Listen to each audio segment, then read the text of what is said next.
Hi, I'm Mary, a librarian turned book reviewer with a focus on stories written for kids, tweens, and teens.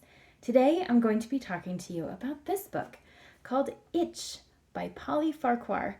This is the story about a boy named Isaac who is a transplant to small town Ohio from New York and feels a little bit like an outsider. Now, he feels a little bit like an outsider for a couple of reasons. One is that he's from New York and moved to Ohio, and things like square pizza and Buckeyes are not something that he is super familiar with from where he grew up, not to mention Ohio State football. But also, he has a skin condition, and it's called idiopathic angioedema.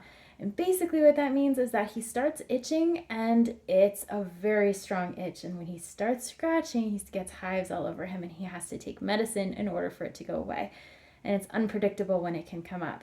So he feels out of place for a lot of reasons, and because middle schoolers do this, he is known as Itch. So most of the kids at school call him Itch instead of Isaac.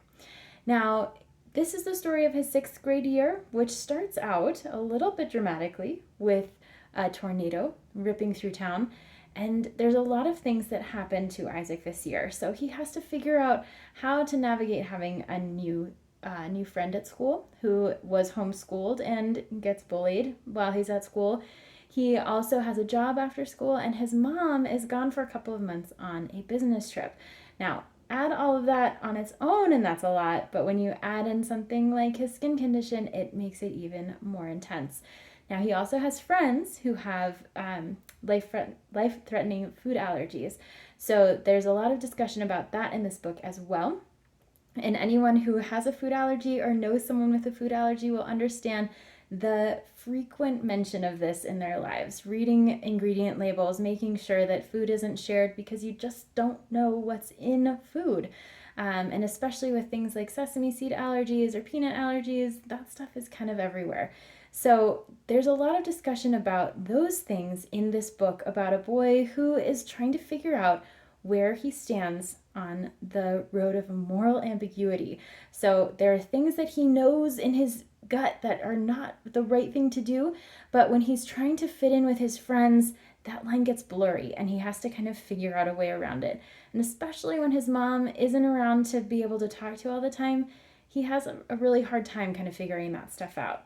So there are moments in this book where your stomach hurts for him and you feel like you're remembering maybe things that you experienced in middle school if you've already been there, or maybe things that you're experiencing right now if you're in middle school, and trying to figure out those friend relationships and the boundaries and what's good and what's not, and how to fit in and how to be okay and who you really are.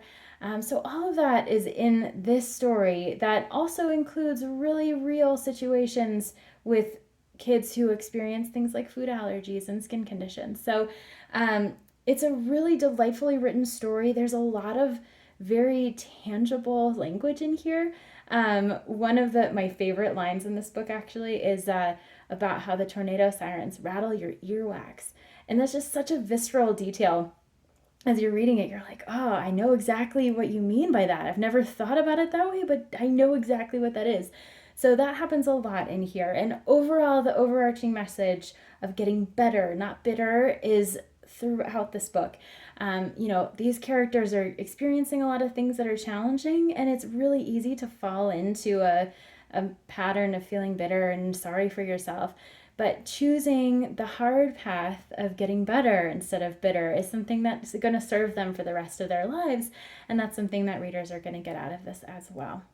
So I hope you get to check out Itch. This is an Own Voices story by Polly Farquhar. If this sounds like a good fit for you, I hope you look for it at your favorite bookstore.